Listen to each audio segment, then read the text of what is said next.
Sebagai manusia, ia telah merendahkan dirinya, taat sampai mati di kayu salib.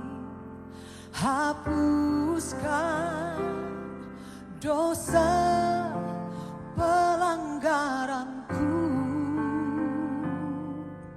sebagai penebus tubuhnya disiksa dan dihancurkan.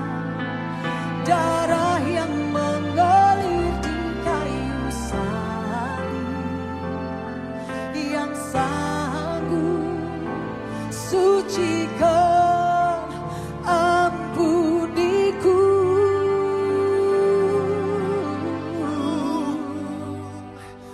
Kasih Yesus sempurna, memulihkan seluruh hidupku.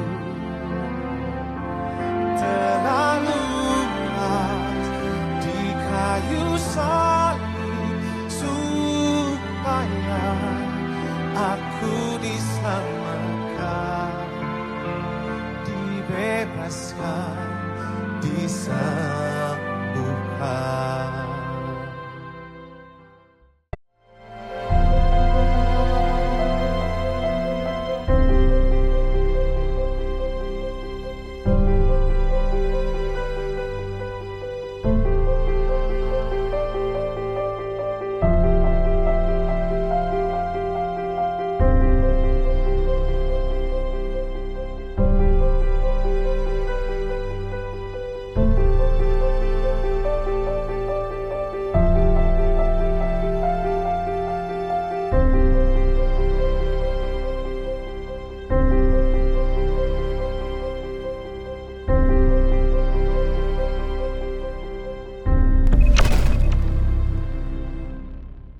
Puji Tuhan, Shalom.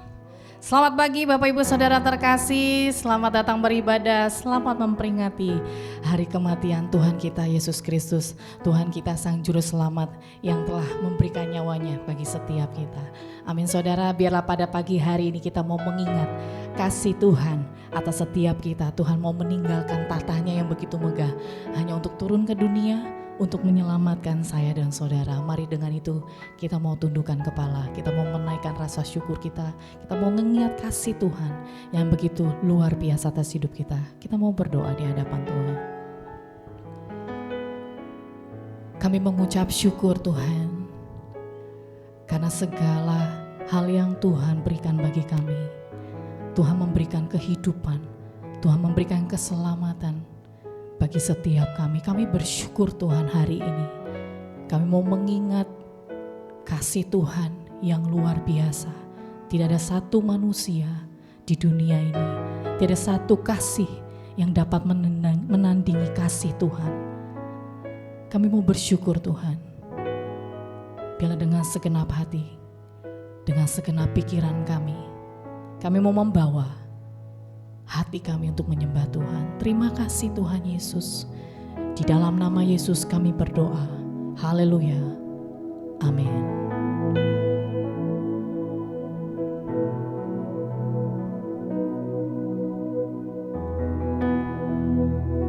Karena kasih dan karya terbesar Tuhan, saya dan saudara diselamatkan. Kita ditebus dari dosa. Kita dibebaskan dari rasa malu kita. Kita dibebaskan dari segala belenggu karena karya penyelamatan Tuhan atas hidup kita. Mari kita mau bersyukur sama Tuhan. Mari kita mau percaya bahwa Dialah satu-satunya juru selamat dan pengharapan kita. Mari sama-sama kita mau katakan, sebab karya terbesar hanya ada di dalam Tuhan.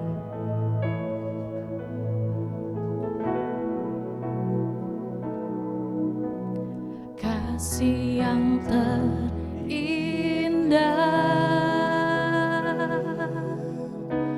hati yang mulia, hanya ku temukan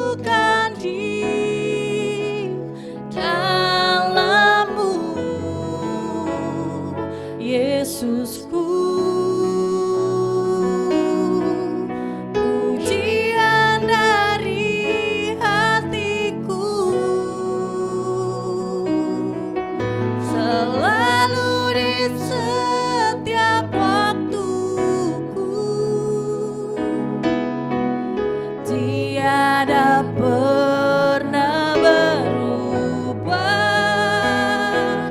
kasih-Ku. Karya terbesar dalam hidupku, pengorbananmu yang selamatkanku.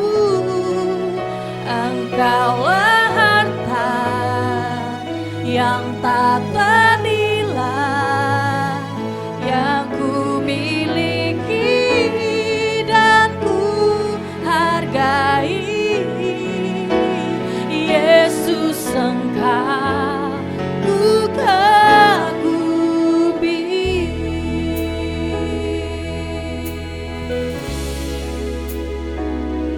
Hanya Engkau Tuhan. Mari dengan segenap hati katakan, kasih yang terindah, hati yang mulia,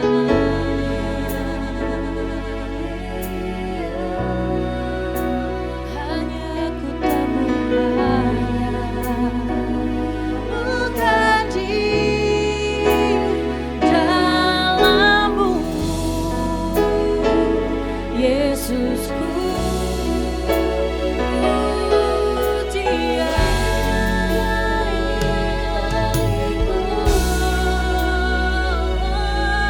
selalu disediakan waktu. Tiada pernah berubah kasih-Ku kepadamu.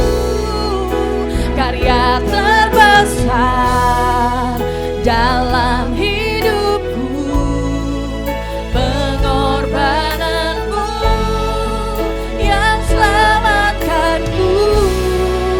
Engkaulah harta dalam hidupku yang ku miliki dan ku hargai.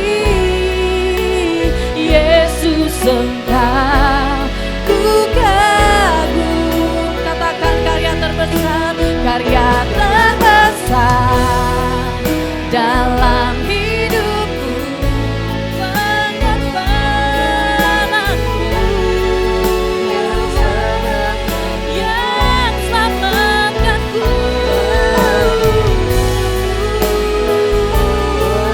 Oh Tuhan, dan ku hargai. Yesus, Engkau ku kagumi.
jadikanku berharga, Kau tebus dosaku, selamatkan hidupku, membawaku dari gelap ke terang-Mu yang ajaib Tuhan.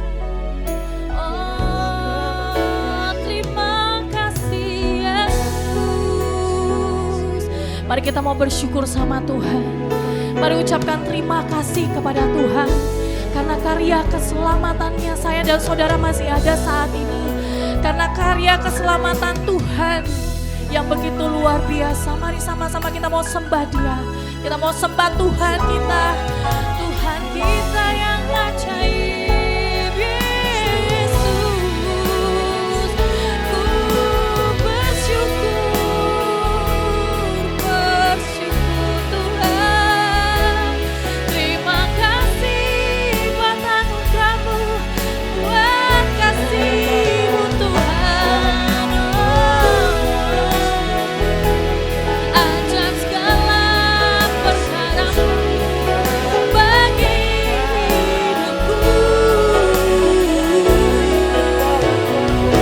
Karena salib-Mu Tuhan, Kau bebaskanku Tuhan, Kau buatku bebas. Oh, ku bersyukur.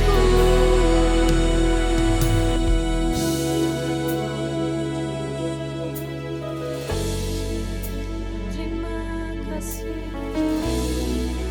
Karya terbesar dalam hidupku, katakan, pengorbananmu yang selamatkanku. Engkaulah harta yang tak ternilai yang ku miliki dan ku hargai. Karya terbesar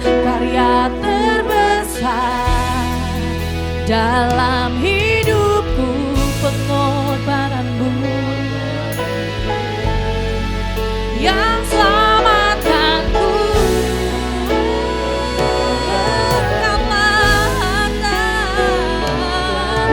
Oh Tuhan, dan ku hargai Yesus Engkau, ku kagumi. Mari lebih lagi katakan karya terbesar.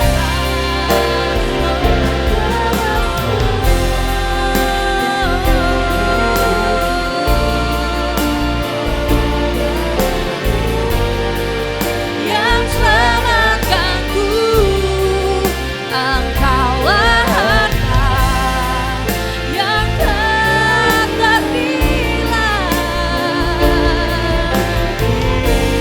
dan ku. Katakan karya terbesar dalam hidupku, yang selamatkanku. Engkaulah harta yang tak ternilai yang ku miliki dan ku hargai. Katakan Yesus Engkau, ku kagumi. Yesus Engkau, ku kagumi. Yesus, ku kagumi.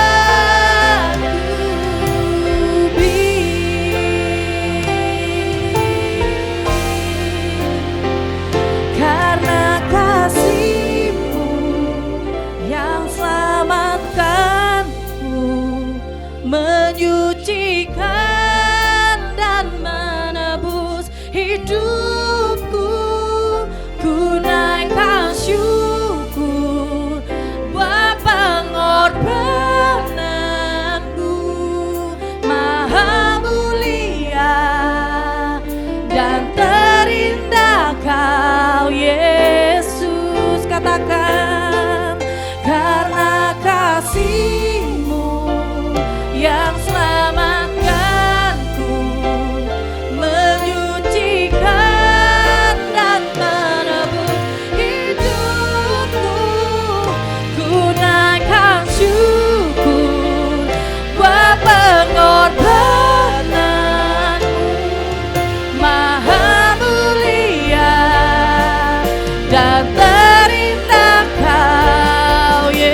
bersama-sama lebih lagi katakan, karena kasih-Mu yang selamatkanku, menyucikan dan menebus hidupku. Buat pengorbananmu maha mulia.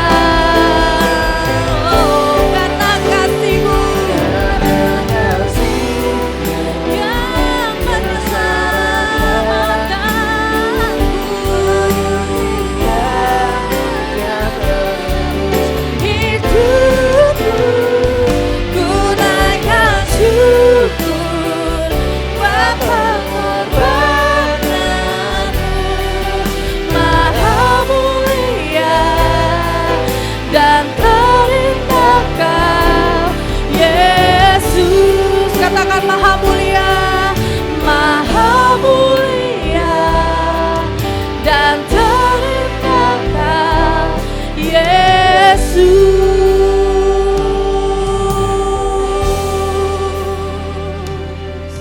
Segala pujian syukur bagi-Mu Tuhan. Sungguh maha mulia, maha terindah kasih-Mu Tuhan bagi kami ya Bapa. Terima kasih Tuhan. Di dalam nama Yesus kami mau lebih lagi menyembah Kau, meninggikan nama Tuhan. Haleluya. Amin. Mari kita mau dengan segenap hati kita mau katakan, Juru Selamat yang kita puja, yang kita mau masyurkan kasih-Nya. Dia Maha Kudus, Maha Kuasa, namanya Yesus. Mari kita mau angkat suara kita sama-sama, kita mau nyanyikan. Juru Selamat yang ku puja, ku masyurkan kasih. Maha Kuasa, Maha mulia. Sama-sama katakan,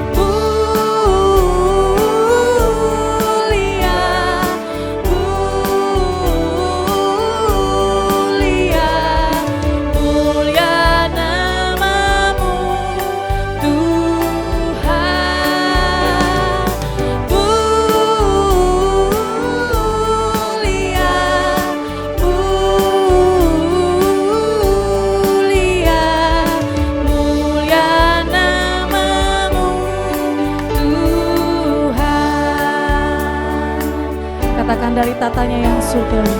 Dari tata yang surgawi sampai salib Golgota, relakan turunan mati bagi orang benar. Katakan mulia, mulia,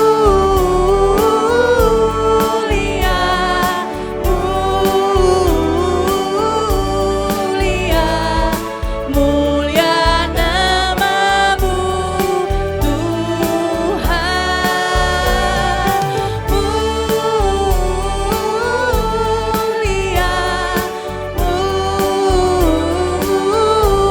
Mulia, mulia namamu Tuhan. Lebih sungguh lagi katakan, ya Tuhan Juru Selamatku. Ya Tuhan Juru Selamatku, datang bersama-Mu. Pimpinlah kerajaan sampai selama-lamanya. Katakan mulia, mulia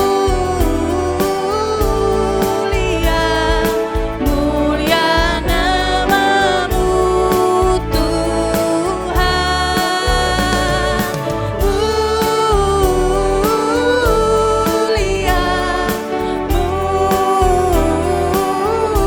Mulia, mulia namamu Tuhan. Terima kasih Tuhan. Bapak Ibu Saudara, mari setiap kita mau persiapkan hati. untuk sama-sama mau menabur pekerjaan rumah Tuhan di tempat ini. Mari kita mau angkat persembahan persepuluhan kita. Kita mau berdoa di hadapan Tuhan. Terima kasih Bapa yang baik. Terima kasih Tuhan Yesus untuk kasih, kebaikan, kesetiaan Tuhan, bahkan penyertaan-Mu dalam hidup kami. Sungguh kami bersyukur kami menjadi bagian untuk memperhatikan gereja-Mu di tempat ini. Kami membawa persembahan persepuluhan komitmen kami. Kami mau taburkan ke dalam bait Tuhan. Biarlah setiap apa yang kami miliki sungguh-sungguh boleh dipakai untuk kemuliaan nama Tuhan di tempat ini. Terima kasih Bapa. Hanya di dalam nama Yesus kami mau memberikan persembahan ini. Haleluya. Amin.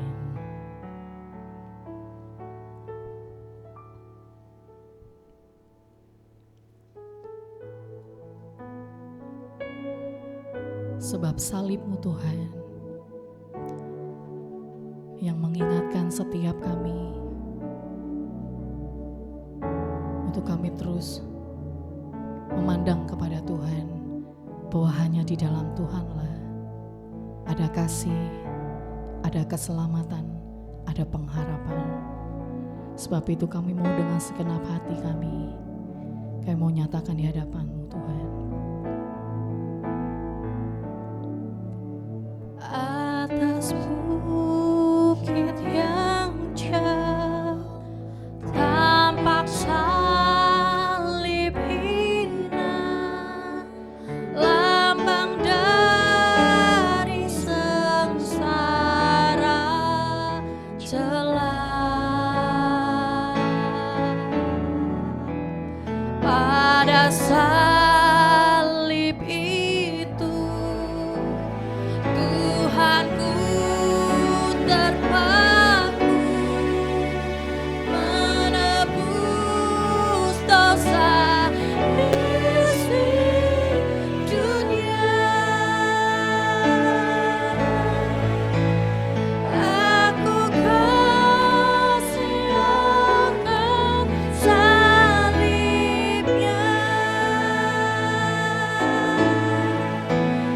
hingga tiba saat ajalku. Ku tetap memegang salibnya sampai ku terima mahkotanya. Katakan, dunia berjalan, salib hina itu, namun bagiku salib mulia. Anak domba Allah meninggalkan surga di Golgota, tebus matinya. Aku kasih akan salibnya hingga tiba saat ajalku. Katakan, ku tetap memegang salibnya sampai ku terima mahkotanya. Mari lebih lagi kita mau katakan, indahlah bagimu, indahlah bagi Salib hina itu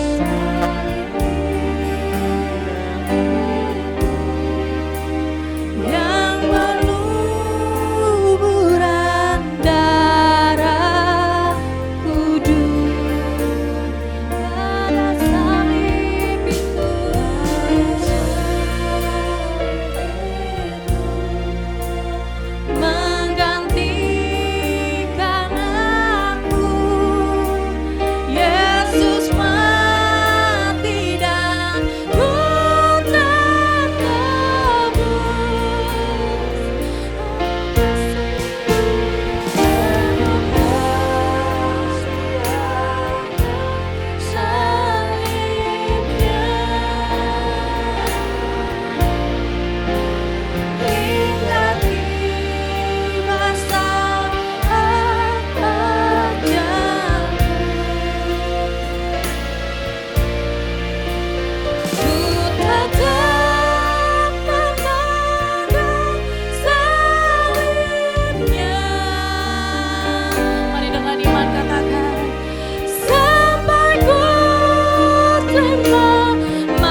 lebih lagi nyatakan pada salib ini.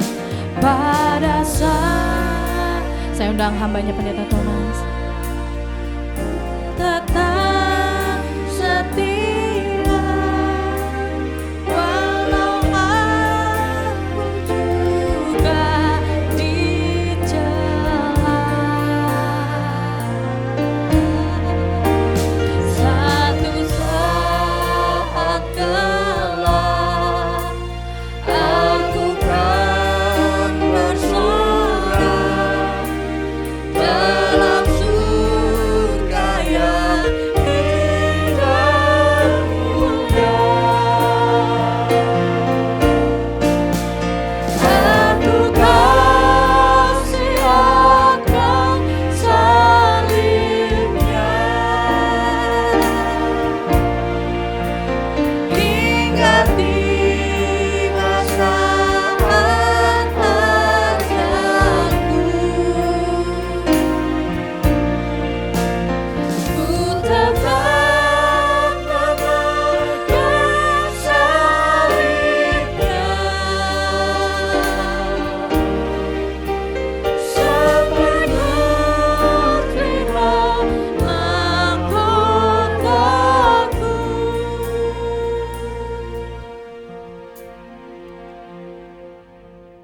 Tuhan, biarlah firman-Mu yang kami pujikan ini sungguh-sungguh menjadi kerinduan kami.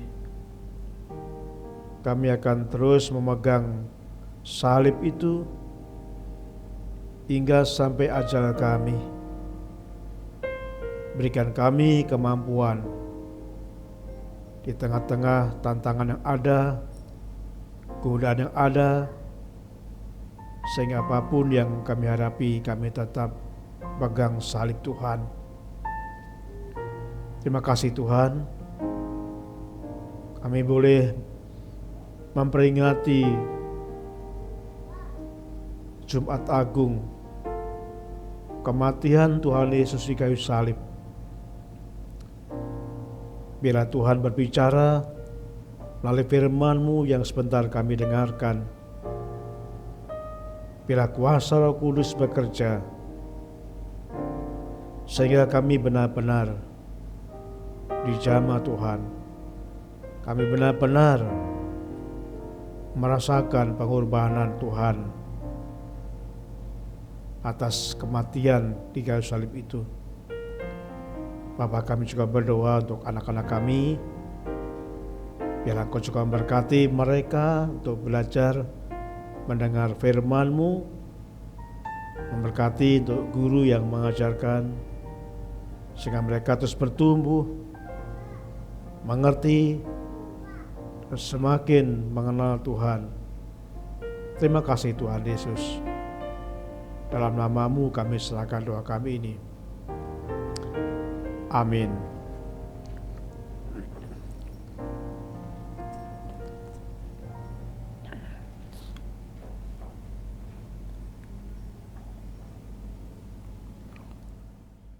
Salam Bapak Ibu, saudaraku yang kasih Tuhan. Hari ini merupakan salah satu momen yang terpenting dalam iman Kristen, yaitu Jumat Agung, memperingati kematian Tuhan Yesus di kayu salib. Jikalau Tuhan tidak mati di kayu salib dan juga tidak bangkit, yang besok minggu akan kita peringati sebagai hari Paskah, maka iman kita kepada Tuhan Yesus itu sia-sia. Jadi Jumat Agung dan juga Paskah merupakan dua momen yang merupakan inti dari iman kekristenan kita. Pagi hari ini tema yang kita pelajari firman Tuhan adalah ditebus oleh darah Yesus. Ditebus oleh darah Yesus. Bapak Ibu, kita akan membuka firman Tuhan 1 Petrus pasal yang ke-1 ayat yang ke-14 sampai ayat yang ke-19. 1 Petrus pasal 1 ayat 14 sampai ayat yang ke-19. Hiduplah sebagai anak-anak yang taat, jangan turuti hawa nafsu yang menguasai kamu pada waktu kebodohanmu. Tetapi hendaklah kamu menjadi kudus di dalam seluruh hidupmu, sama seperti Dia yang kudus yang telah memanggil kamu. Sebab ada tertulis, hendaklah kamu kudus, sebab aku kudus.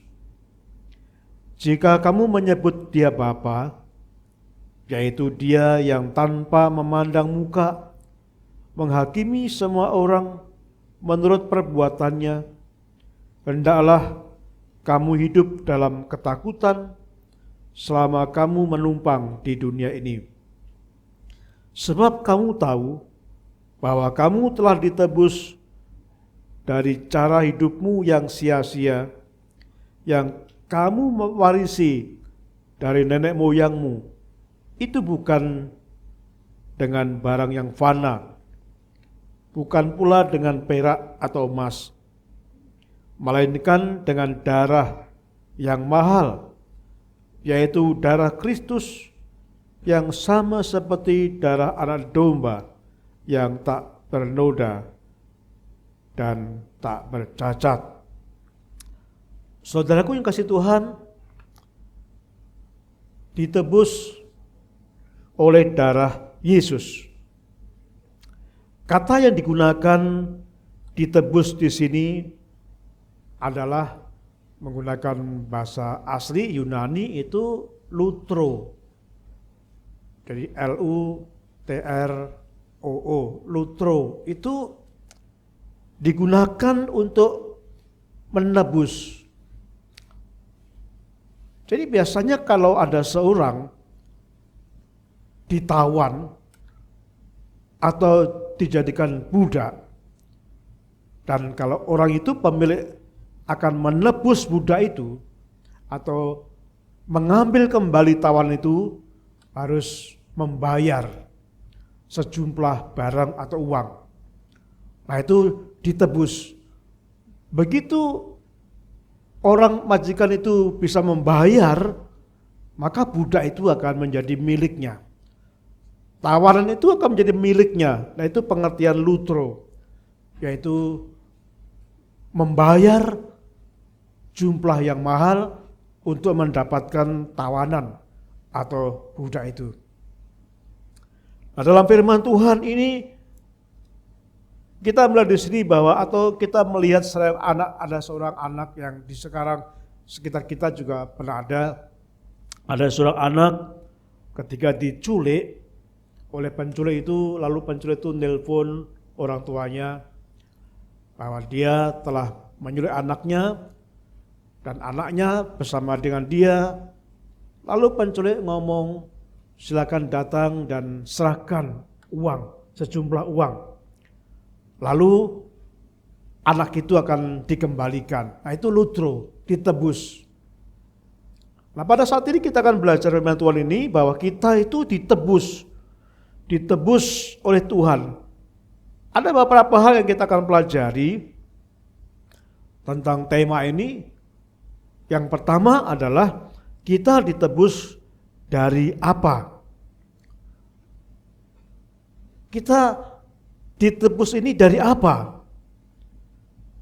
Nah dalam firman Tuhan 1 Petrus pasal yang ke-18 bagian A dikatakan, sebab kamu tahu bahwa kamu telah ditebus, itu lutro, telah ditebus dari cara hidupmu yang sia-sia.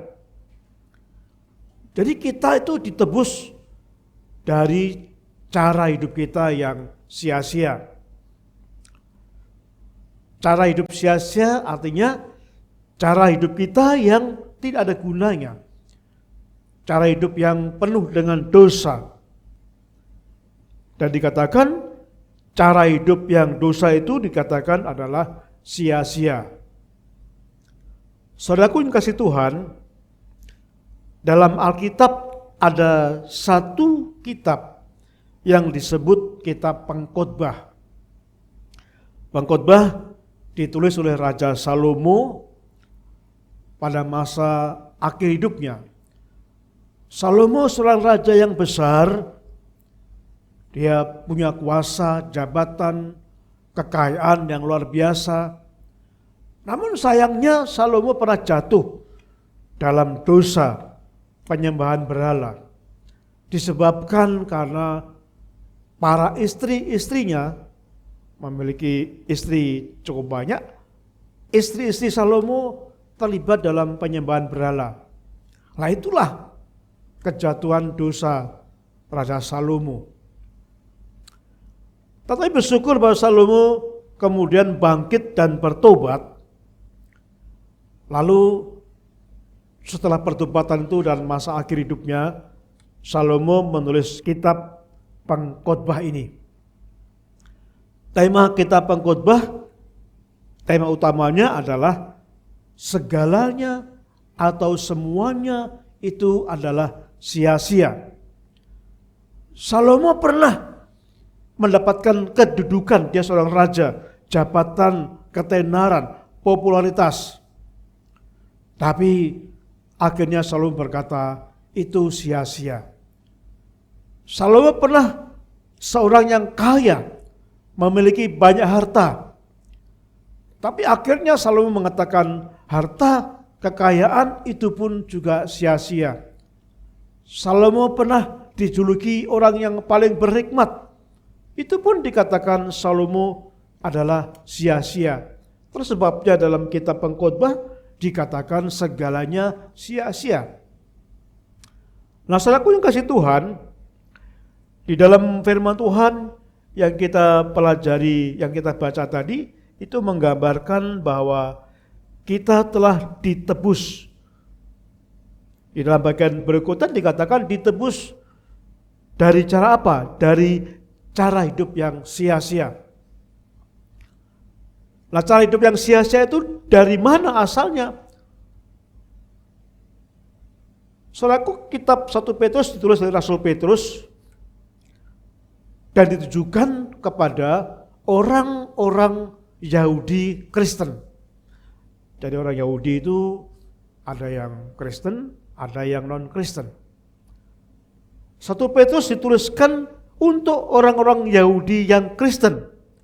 Sehingga kalau dikatakan yang kamu warisi dari nenek moyangmu, itu berarti yang diwarisi dari nenek moyang orang-orang Yahudi yang Kristen. Jadi Rasul Petrus mengatakan sebab kamu tahu bahwa kamu telah ditebus dari cara hidupmu yang sia-sia. Dan cara hidup yang sia-sia itu diwarisi dari nenek moyang mereka, orang-orang Yahudi yang Kristen. Dari tradisi-tradisi agama Yahudi yang tidak diperkenan Allah. Rasanya tidak jauh berbeda. Di negara kita ada banyak agama-agama suku, ada banyak, tetapi mereka mempraktekkan juga penyembahan-penyembahan yang di luar Tuhan. Ada banyak juga terompok, ada orang yang mengaku Kristen atau beragama lain, mereka melakukan ritual-ritual, tradisi-tradisi agama. Bapak Ibu melihat saat ini, kalau saudara melihat beberapa tempat keramat, apakah itu di gunung, kalau kita melihat di sebuah gunung, misalkan apakah itu gunung Bromo atau gunung apa, pada waktu tertentu ada banyak orang memuja Tuhan dalam tata petik, memberikan sesaji kepada Tuhan. Ada yang berupa ayam, ada makanan, bahkan ada uang. Mereka memuja Tuhan. Dan ternyata di antara mereka itu juga ada orang yang mengaku Kristen. Mereka menyaruh sesaji menyembah pada sebuah pohon yang besar yang dianggap keramat. Mereka taruh sesaji. Mereka mengaku bahwa di balik pohon yang besar itu ada kuasa. Mereka juga menyembah di tempat-tempat yang lain yang dianggap sangat-sangat merupakan ada kuasa. Jadi mereka walaupun agama apapun di negara kita pun masih ada orang-orang yang diwarisi, yang melakukan ajaran tradisi agama yang diwarisi oleh nenek moyang kita, termasuk Kristen. Dulu kami di desa setiap beberapa atau setahun sekali biasanya ada yang namanya itu bersih desa. Jadi kami warga membawa makanan, syaratnya mereka ada tumpeng dan ada ayam ingkung gitu ya. Nah mereka lalu dibawa, di tempat kami ada sebuah ringin yang sangat besar dan bawahnya itu ada sumber mata air dan tumpeng itu ditaruh di bawah itu. Karena mereka mempercayai yang memberi berkah pada desa ini adalah sang penguasa di ringin itu. Walaupun sebagian mereka adalah orang Kristen. Jadi sebabnya Rasul Petrus berkata, yang kamu warisi dari nenek moyangmu, walaupun mereka orang Yahudi yang Kristen, tapi mereka mewariskan nilai-nilai yang bertentangan dengan ajaran Kristus. Bapak Ibu, kita mendapat warisan nenek moyang kita harus seleksi, harus selektif. Kalau itu yang bertentangan dengan ajaran Tuhan, yaitu berarti tidak berguna. Lah dikatakan apalagi yang diwariskan oleh orang tua mereka, nenek moyang mereka. Yang kedua adalah perilaku keagamaan. Perilaku keagamaan Yahudi. Orang Yahudi menjalankan keagamaan yang sangat ketat. Mereka ada banyak sekali doa-doa. Mereka mewajibkan sehari 3 kali berdoa ini, segala sesuatu ada doanya. Segala sesuatu sangat sibuk kegiatan agamaan. Tetapi jikalau mereka melakukannya di luar Kristus, tanpa Kristus, itu adalah sia-sia. Jadi Bapak Ibu yang kasih Tuhan, yang disampaikan Rasul Petrus di sini ditebus dari ajaran yang sia-sia, ditebus dari cara hidup yang sia-sia, yang tidak sesuai dengan firman Tuhan, termasuk kegiatan-kegiatan agama yang dilakukan tanpa Kristus. Nah itu dianggap sia-sia. Di dalam Roma pasal 10 ayat 1 sampai 3 kita telah belajar bahwa orang Yahudi itu bekerja sangat luar biasa. Mereka sangat saleh menjalankan kehidupan agamanya. Tapi dikatakan di sini hidup beragama yang saleh apapun, kegiatan agama yang sehebat apapun, kalau dilakukan tanpa Kristus itu sia-sia, termasuk kegiatan-kegiatan kekristenan. Jadi harus benar-benar segala sesuatu kita dasarkan karena Kristus, bukan karena yang lain. Saudaraku yang kasih Tuhan, di dalam kitab Titus pasal yang kedua, ayat yang ke-13 sampai 14 dikatakan, dengan menantikan penggenapan pengharapan kita yang penuh bahagia dan pernyataan kemuliaan Allah yang maha besar dan juru selamat kita Yesus Kristus, yang telah menyerahkan dirinya bagi kita untuk membebaskan, itu lutro, membebaskan dari segala kejahatan dan untuk menguduskan bagi dirinya sendiri suatu umat kepunyakannya sendiri yang rajin berbuat baik. Saudara, supaya kita nggak sia-sia, lakukannya semua itu dengan Kristus. Jadi saudaraku yang kasih Tuhan, mari kita harus merenungkan kembali. Ada banyak sekali mungkin kita mendapatkan warisan dari nenek moyang kita. Sama seperti penerima surat Petrus ini mendapat warisan dari nenek moyang mereka, dari orang-orang Yahudi yang beragama Kristen.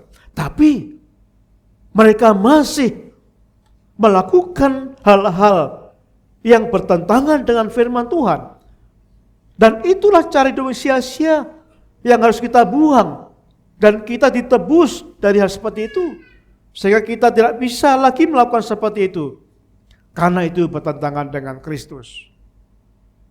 Ada banyak ajaran turun-temurun nenek moyang kita yang harus kita seleksi ulang supaya kalau ada ajaran yang bertentangan dengan firman Tuhan, jangan kita lakukan.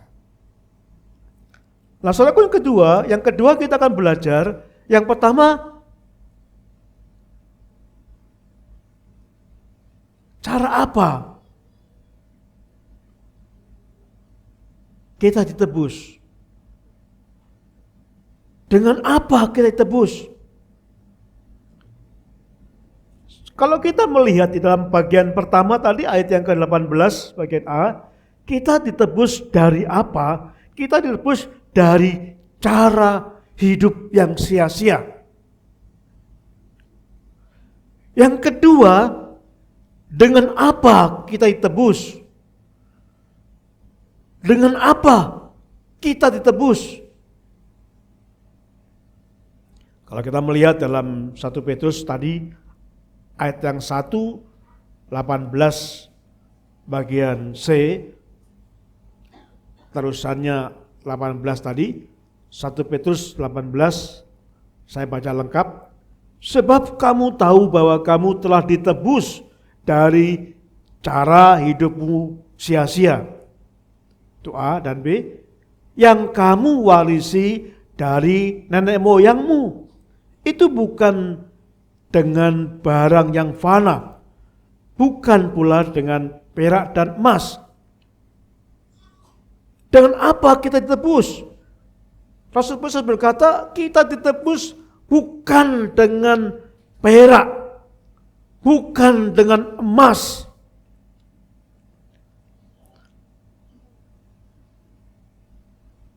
Rasul Paulus menjelaskan bahwa kita ditebus itu bukan dengan perak, bukan dengan emas.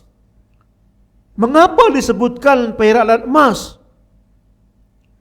Konteksnya dalam perjanjian lama, pada zaman dahulu orang menebus tawanan, orang menebus budak itu dengan membayar, mengganti dengan perak atau emas. Misalkan dalam Bilangan pasal yang ke-18 ayat yang ke-16 dikatakan menebus budak, menebus tawanan dengan perak. 1 Samuel pasal 6 ayat 4 menebus dengan emas. Jadi kenapa Rasul Paulus mengatakan kamu telah ditebus bukan dengan perak, bukan dengan emas? Ini mengingatkan bahwa kita ditebus dengan cara yang berbeda. Bukan seperti tawanan atau budak. Penebusan terhadap orang yang sia-sia, yang berdosa, tidak bisa dilakukan dengan emas atau perak. Seperti tawanan yang lain.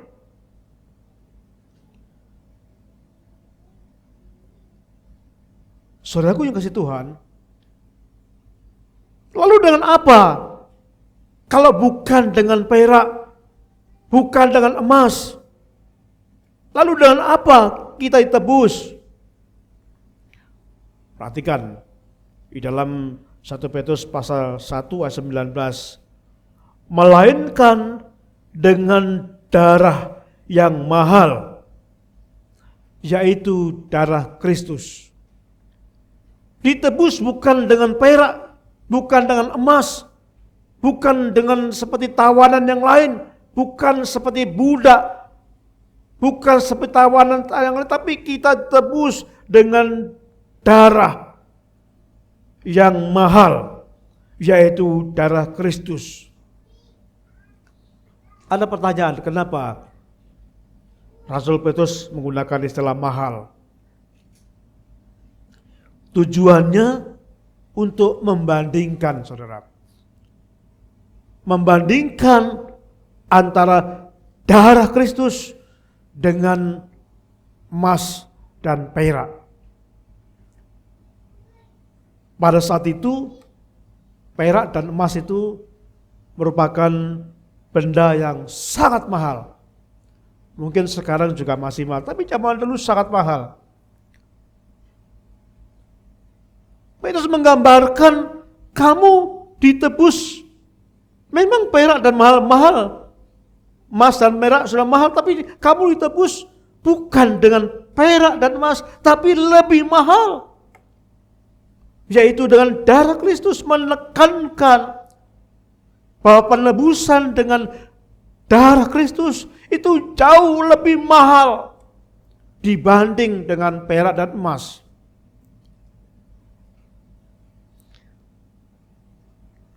Nah, itu yang ingin sampaikan oleh Petrus, supaya kita benar-benar menghargai bahwa penebusan kita bukan seperti budak, bukan seperti tawanan yang lain, tapi kalau budak dan tawanan itu ditebus dengan emas dan perak. Kalau kita punya emas dan perak, bisa mendapatkan tawanan tersebut dan budak itu, tapi tidak demikian dengan kita. Kristus menebus kita bukan dengan perak dan emas, tapi dengan darah sendiri yang sangat mahal. Saya ingin menjelaskan mengapa menggunakan darah. Mengapa menggunakan darah Kristus? Kita sering menyanyikan lagu Darah Kristus Maha Kuasa. Ada banyak sekali puji-pujian dengan menggunakan istilah darah. Saya akan jelaskan tentang konsep ini, saudaraku. Dalam Perjanjian Lama, kita melihat bahwa Tuhan itu menciptakan manusia dan binatang, itu ada darah. Di dalam tubuh manusia, semua manusia ada darah. Dalam tubuh seluruh binatang itu juga ada darah. Darah menunjukkan kehidupan. Jadi kalau saya ini ada hidup karena ada darah. Darah itu adalah kehidupan. Ketika kita mati, tidak darah. Ketika binatang mati, tidak ada darah. Jadi sangat penting pengertian tentang darah. Hukum Taurat mengatakan bahwa darah itu adalah nyawa. Di dalam darah ada nyawa. Kalau darahnya diambil semua, pasti akan mati. Kambing disembelih, darahnya tercurah, habis lalu mati. Dalam darah ada nyawa. Dalam Perjanjian Lama. Lalu kita melihat dalam Roma pasal 6 ayat 23. Upah dosa adalah maut. Maut adalah kematian. Berarti bagaimana mati? Ketika diambil darahnya. Ketika seorang diambil darahnya itu akan mati, membayar dosa dengan kematian. Jadi mestinya kita itu berdosa, upah dosa maut,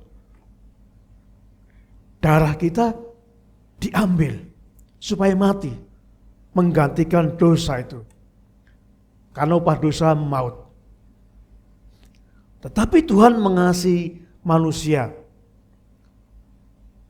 sehingga Tuhan menggantikan dengan binatang. Jadi pada saat kita berdosa, konsep perjanjian lama harus menyembelih binatang. Menyembelih bisa burung merpati, sesuai dengan aturan bisa menyembelih domba, kambing atau lembu. Itu pun ada syaratnya. Tidak boleh bercacat. Di waktu tertentu di negara kita juga ada banyak orang menyembelih hewan. Dan itu pun tidak boleh bercacat. Dicek benar apakah kalau telinganya cuil sedikit nggak boleh. Kalau nggak set nggak boleh. Harus sempurna hewan itu.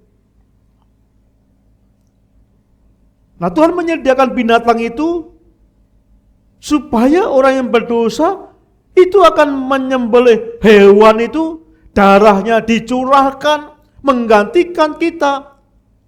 Sehingga hewan itu mati karena darahnya habis dan itu menggantikan dosa kita. Pertanyaannya, bisakah darah kambing, darah domba, darah lembu menyucikan dosa kita? Pasti tidak. Kalau tidak, mengapa Tuhan memerintahkan mencurahkan darah binatang? Kalau darah domba, darah kambing tidak bisa menghapus dosa kita, mengapa dalam perjanjian lama Tuhan memerintahkan untuk mencurahkan darah domba, binatang yang lain? Karena sesungguhnya itu hanya simbol. Itu hanya sementara. Itu hanya bayangan yang akan terjadi sebenarnya. Mari kita membuka firman Tuhan di dalam Ibrani pasal yang ke-9 ayat 9 sampai 10 dikatakan, itu adalah kiasan. Jadi kambing domba darah disembelih itu kiasan. Masa sekarang sesuai dengan dipersembahkan korban dan persembahan yang tidak dapat menyempurnakan, tidak dapat menyempurnakan. Yang mempersembahkannya menurut hati nurani mereka. Ayat 10. Karena semua itu di samping makanan, minuman, dan berbagai macam pembasuhan hanyalah peraturan-peraturan untuk hidup insani yang hanya berlaku sampai tiba waktunya. Perhatikan. Hanya berlaku sampai tiba waktunya. Jadi konsep perjanjian lama itu berlaku menyembelih domba, mengganti dosa manusia. Karena darah identik dengan hidup, nyawa. Harus mengorbankan domba dengan cara menyembelih supaya darah tercumpah sampai habis. Tapi itu akan berakhir pada waktunya. Artinya apa? Terbatas.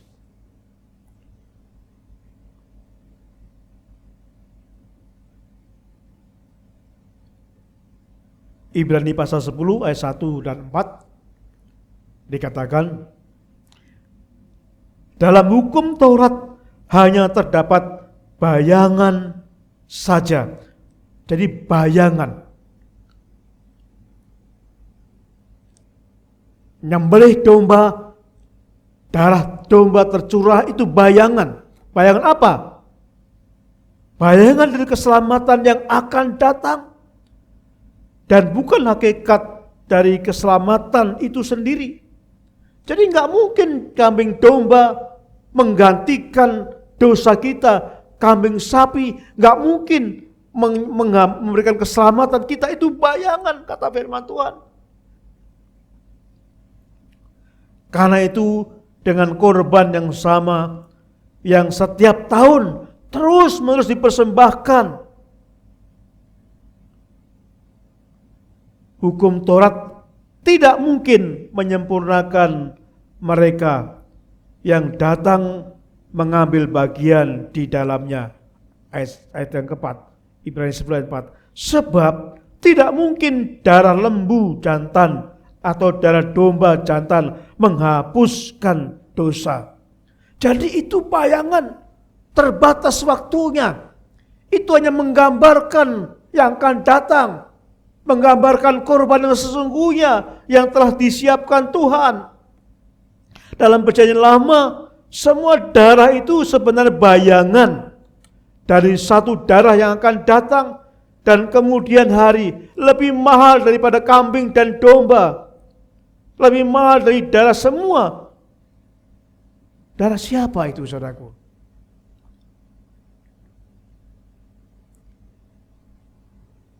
Pada saat Yohanes Pembaptis datang, begitu dia melihat Yesus dari jauh, Yohanes Pembaptis berteriak dan berkata, "Lihatlah anak domba Allah yang menghapus dosa dunia." Jadi begitu Yesus datang, cara Perjanjian Lama dengan menyembelih domba dan binatang yang lain itu tidak berlaku. Dikatakan sudah berakhir, sudah stop, tidak berlaku lagi. Dan sekarang ada anak domba Allah yang menjadi korban bagi seluruh manusia yang percaya. Sekali untuk selamanya, tidak perlu bertahun-tahun. Karena darah Yesus sempurna. Dikatakan kambing domba yang tidak bercacat, itu menggambarkan Yesus yang tidak bercacat dan tidak bercela. Darah Yesus merupakan penggantian untuk semua orang yang ditebus. Darah lebih mahal dari perak dan emas, lebih mahal dari segala barang yang ada di dunia ini. Dan semacam itulah mahalnya menebus saudara-saudara, menebus dari kehidupan dosa itu, supaya kita dibebaskan dari belenggu kuasa itu. Jadi saudaraku yang kita akan lihat di sini, peran darah Yesus sangat besar. Yang pertama kita melihat bahwa darah Yesus itu menebus dan mengampuni kita. Darah Yesus membeli kita, menebus kita. Darah Yesus menyucikan hati nurani. Darah Yesus menguduskan. Darah Yesus mendamaikan dengan Allah. Darah Yesus melepaskan kita dari dosa. Ada banyak beberapa lagi yang saya nggak tuliskan. Ada banyak peran dari Yesus. Dan itu menggenapi konsep Perjanjian Lama. Perjanjian Lama selalu pakai darah. Dan itu digenapi dengan kematian Yesus kayu salib. Darah tercurah. Artinya apa? Mati itu karena darahnya habis. Mati menggantikan kita. Dan yang ketiga kita akan pelajari apa yang kita lakukan setelah kita ditebus. Yang pertama dengan cara apa? Yang ketiga adalah apa yang kita lakukan setelah ditebus. Ini harus respon kita. Ini respon kita. Saya mengharapkan kita terapkan itu. Respon yang kita ambil. Bapak Ibu yang kasih Tuhan, kalau kita melihat di dalam konteks 1 Petrus tadi, ayat yang ke-18, dikatakan seperti ini, sebab, kata sebab ini harus kita lihat kalimat sebelumnya. Karena kata sebab ini berarti alasannya ada di sebelumnya, ayat sebelumnya. Sebab kamu telah ditebus. Kenapa kata sebab ini? Alasannya apa?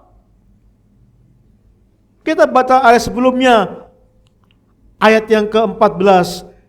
Hiduplah sebagai anak-anak yang taat. Jangan turuti hawa nafsu yang menguasai kamu pada waktu kebodohanmu. Tetapi hendaklah kamu menjadi kudus di dalam seluruh hidupmu, sama seperti Dia yang kudus, yang telah memanggil kamu. Sebab ada tertulis, hendaklah kamu kudus, sebab aku kudus. Jikalau kamu menyebut Dia Bapa, yaitu Dia yang tanpa memandang muka menghakimi semua orang menurut perbuatannya, hendaklah kamu hidup dalam ketakutan selama kamu menumpang di dunia ini. Lalu baru, sebab kamu tahu bahwa kamu telah ditebus. Apa respon kita setelah kita ditebus? Respon kita di dalam 1 Petrus ayat yang ke-14 sampai 16. Hiduplah sebagai anak-anak yang taat. Kita telah ditebus. Oleh sebab itu, hiduplah sebagai anak-anak yang taat. Sama seperti dulu tawanan itu ditebus dengan harga yang mahal. Waktu itu konsepnya dengan emas dan perak. Setelah menjadi pemilik tuannya itu, maka menjadi tuannya itu yang berkuasa. Kita dulu telah hidup dengan cara sia-sia, dan sekali tebus Kristus, maka kita hidup taat kepada Kristus. Ayat 15, tetapi hendaklah kamu menjadi kudus.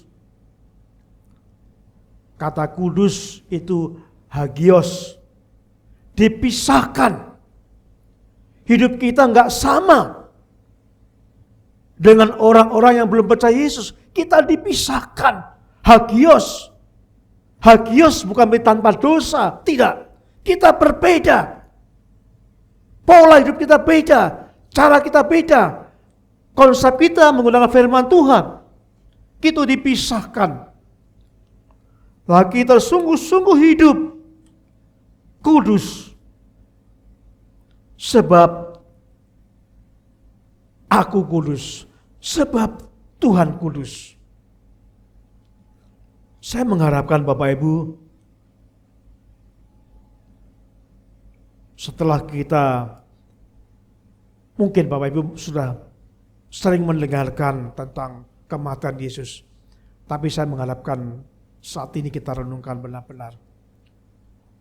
Respon kita apa sebenarnya setelah kita ditebus? Mari kita akan hidup sebagai anak yang taat. Jangan menuruti hawa nafsu. Mari berjuang untuk menjadi kudus. Berjuang karena kita telah ditebus dengan darah yang mahal. Mari berjuang hidup kudus.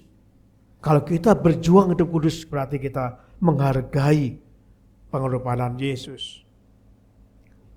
Mari menghargai pengorbanan Yesus. Dengan cara apa? Dengan berjuang supaya hidup kita menjadi taat dan kudus di hadapan Tuhan. Saudaraku yang kasih Tuhan, kesimpulannya saat ini kita memperingati Jumat Agung. Mengingatkan kita kembali tentang penebusan. Kita ditebus dengan darah Kristus, bukan dengan perak dan emas lagi, tapi dengan darah Kristus yang mahal, lebih mahal dari semua emas dan perak, semua barang fana dunia ini. Mari kita akan berkomitmen untuk hidup baru. Mari kita akan mengambil komitmen kembali untuk kita tidak dikuasai hawa nafsu kita. Berjuang supaya kita hidup kudus di hadapan Tuhan. Saya mengajak Bapak Ibu semuanya, kita berkata, ku telah mati dan tinggalkan cara hidupku yang lama. Mari kita mematikan cara hidup lama, cara hidup yang sia-sia.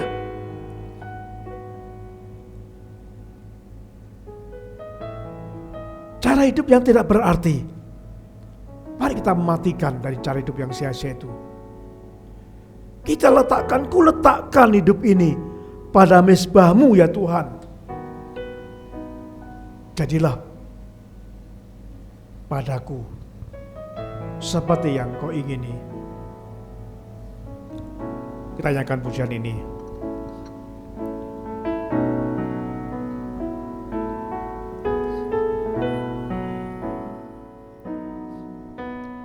Bukan dengan barang fana Kau membayar dosaku, dengan darah yang mahal,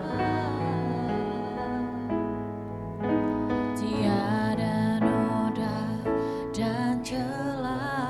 Bukan dengan emas dan perak. Bukan dengan emas perak. Yesus menebus kita, Kau menebus tapi dengan darah diri yang sangat mahal, lebih mahal dari emas dan perak, oleh lebih mahal segenap dari seluruh harta dunia ini. dan pengorbananmu. Ku telah mati dan tinggalkan cara hidupku yang lama. Semuanya sia-sia dan tak berarti lagi. Hidup ini ku letakkan pada mezbah-Mu ya Tuhan. Jadilah padaku seperti yang Kau ingini. Tanyakan pujian kembali. Ingat firman Tuhan tadi. Kita ditebus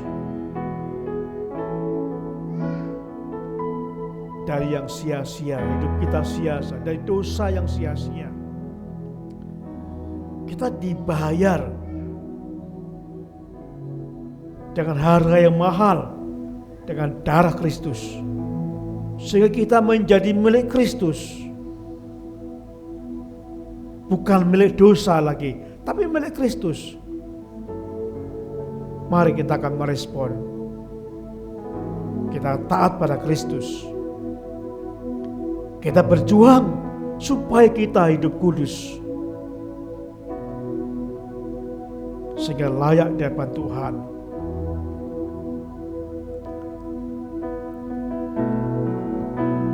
Kita pujian. Bukan dengan barang fana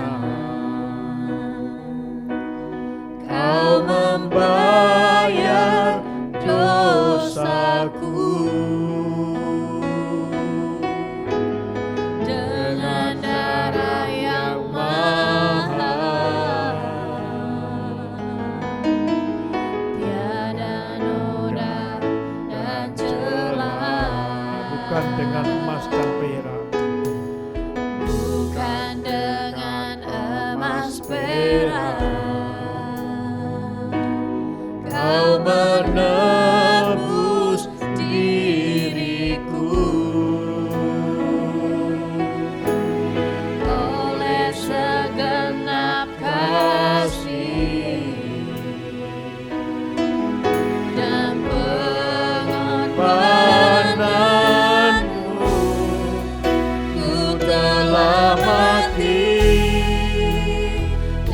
tinggalkan cara hidupku yang lama. Semuanya sia-sia dan tak berarti lagi. Hidup ini ku letakkan pada mezbah-Mu ya Tuhan. Jadilah padaku seperti yang Kau ingini. Ku telah mati, Ku telah mati dan tinggalkan cara hidupku yang lama. Semuanya sia-sia dan tak berarti lagi. Hidup ini ku letakkan pada mezbah-Mu ya Tuhan. Jadilah padaku seperti yang Kau ingini. saudara Tuhan, kita akan masuk perjamuan Tuhan. Katakan sekali lagi komitmen kita, ku telah mati, kita tinggalkan cara hidup yang lama, cara hidup sia-sia. Kita tebus, mari kita gunakan cara yang baru, cara taat pada Kristus. Kita masuk perjamuan Tuhan. Ku telah mati Dan tinggalkan cara hidupku yang lama. Semuanya sia-sia dan tak berarti lagi. Hidup ini ku letakkan pada mezbah-Mu ya Tuhan. Jadilah padaku seperti yang Kau ingini. Kita akan masukin upacara perjamuan Tuhan. Yang diperintahkan Tuhan untuk mengingat kematian Tuhan Yesus di kayu salib.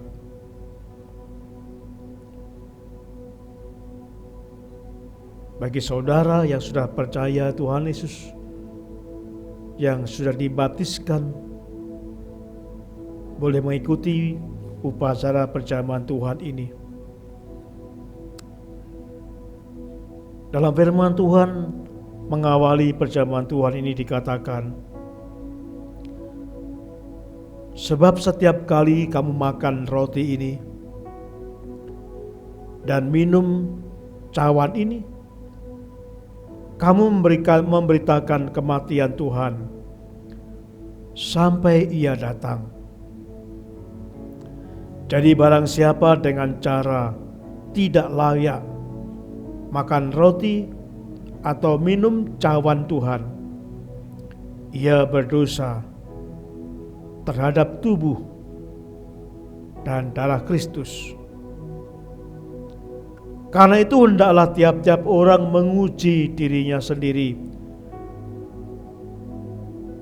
dan baru sesudah itu ia makan roti dan minum dari cawan itu. Karena barang siapa makan dan minum tanpa mengakui tubuh Tuhan, ia mendatangkan hukuman atas diri sendiri. Bapa di surga, terima kasih Tuhan atas pengorbanan Tuhan di kayu salib.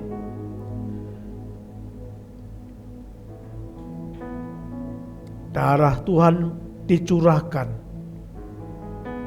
untuk menggantikan dosa kami yang berdosa.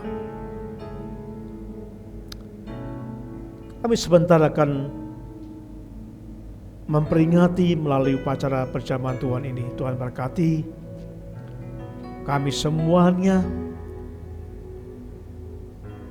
Biarlah kami boleh mengikuti dengan penuh hikmat, merenungkan, mengingat kembali saat-saat pengorbanan Tuhan, seperti firman-Mu yang kami dengar pada saat ini. Terima kasih Tuhan Yesus.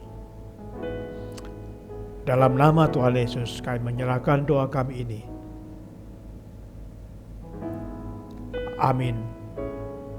Kita akan menaikkan pujian nomor 235, Pada Kaki Salib-Mu.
Sebab apa yang telah kuteruskan kepadamu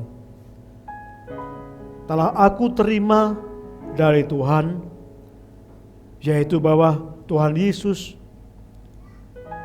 pada malam waktu ia diserahkan, ia mengambil roti, dan sesudah itu ia mengucap syukur atasnya, ia memecah-mecahkannya dan berkata, inilah tubuhku yang diserahkan bagi kamu. Perbuatlah ini menjadi peringatan akan aku. Bapak Ibu, saudara kasih Tuhan, kami bagikan roti yang melambangkan tubuh Kristus bagi saudara semuanya.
Allah menunjukkan kasih-Nya kepada kita karena Kristus telah mati untuk kita ketika kita masih berdosa.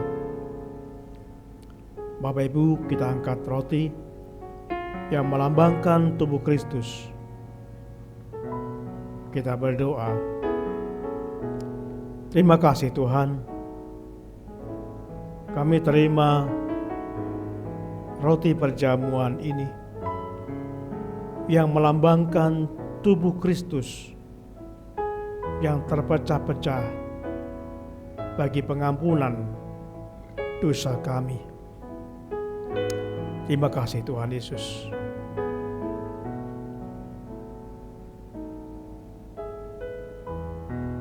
Roti yang kami pecah-pecahkan ini lambang tubuh Kristus yang diserahkan karena dosa-dosa kita Ambillah, makanlah.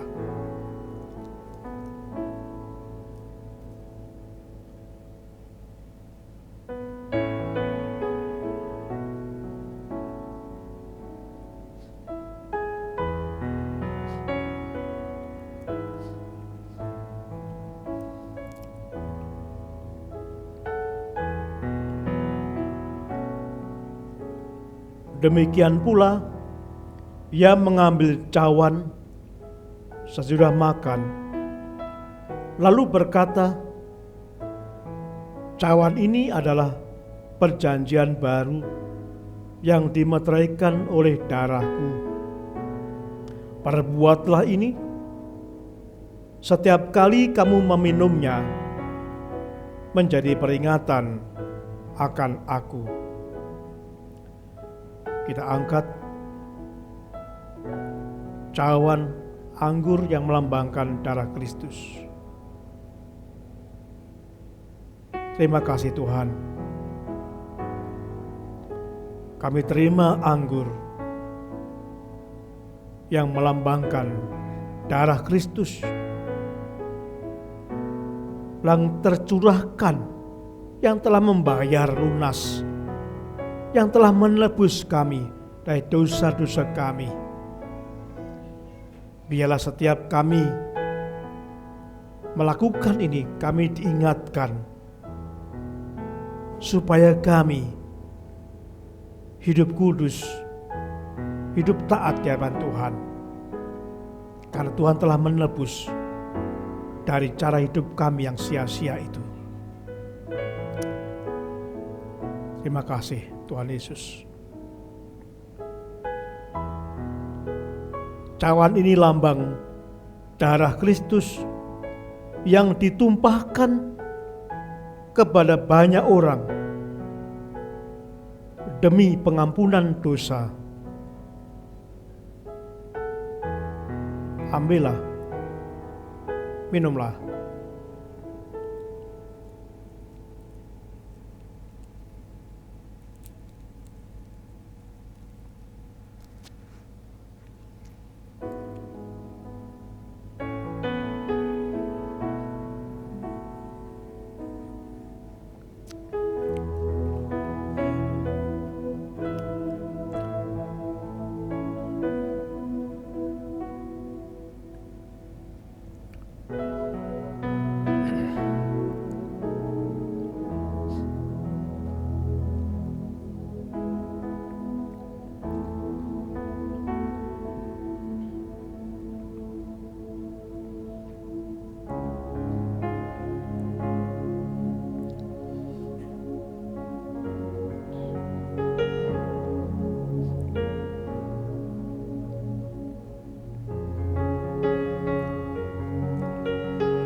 Kita nyanyikan pujian darah-Mu Yesus. Darah-Mu Yesus, sucikan aku. Darah-Mu Yesus, bebaskanku. Darah-Mu Yesus, ubahlah daku. Ku dijadikan baru. Darah-Mu Yesus, Darah-Mu Yesus, sucikan aku. Darah-Mu Yesus, bebaskanku.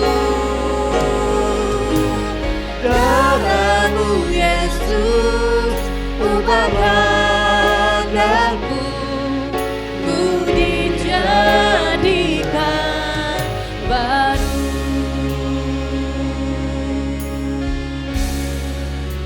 Saudaraku, sebelum kita mengakhiri perjamuan Tuhan, saya akan bacakan firman Tuhan ini. Hiduplah sebagai anak-anak yang taat. Jangan turuti hawa nafsu yang menguasai kamu. pada waktu kebodohanmu, tetapi hendaklah kamu menjadi kudus di dalam seluruh hidupmu, sama seperti Dia yang kudus, yang telah memanggil kamu. Sebab ada tertulis, kuduslah kamu, sebab aku kudus. Terima kasih Bapa. Tuhan berkati kami telah melakukan apa yang Tuhan perintahkan, upacara perjamuan Tuhan, untuk mengingat pengorbanan Yesus, dan sekaligus mengingatkan kami bahwa Tuhan telah menebus kami dari cara hidup yang sia-sia dengan darah Kristus, harga yang sangat mahal, lebih mahal dari perak dan emas. Biarlah kami supaya kami taat pada Tuhan dan berjuang untuk hidup kudus di depan Tuhan. Terima kasih Bapa di surgawi. Saudaraku yang kasih Tuhan, kita akan akhiri ibadah kita masing-masing. Kita akan berdiri bersama-sama. Kiranya kasih dari Allah Bapa, anugerah keselamatan dari Tuhan Yesus Kristus, serta persekutuan dengan Roh Kudus menyertai kamu sekalian. Terpujilah nama Tuhan. Haleluya. Amin. Bagi Dia segala pujian, hormat serta syukur kekal selamanya. Bagi Dia segala pujian, hormat serta syukur selama-lamanya.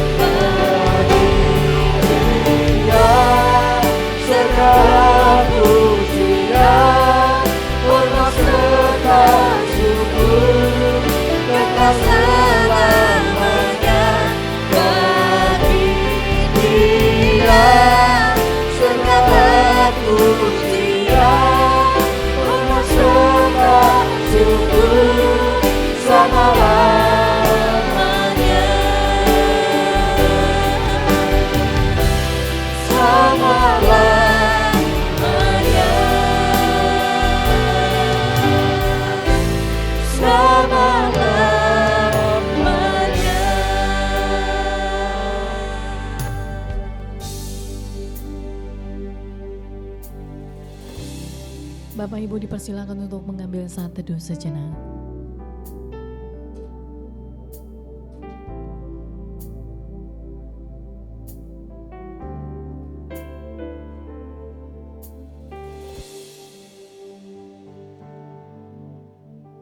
Amin, puji Tuhan, ibadah Jumat Agung sudah selesai.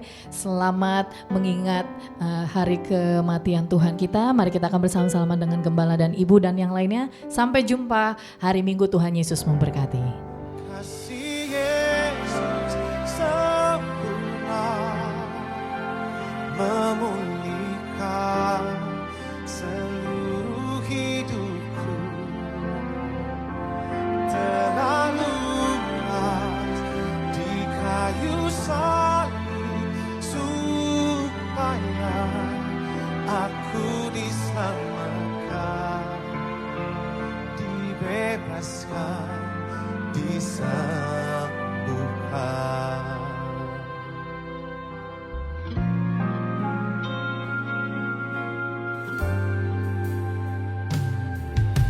Sebagai penebus, tubuhnya disiksa dan dihancurkan. Darah yang mengalir di kayu salib, yang sanggup sucikan, ampuniku.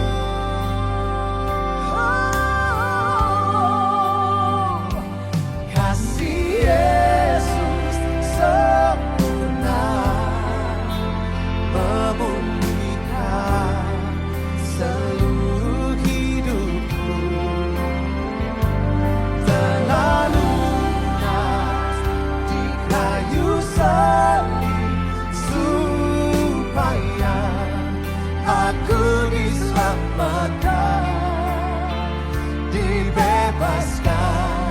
di sana.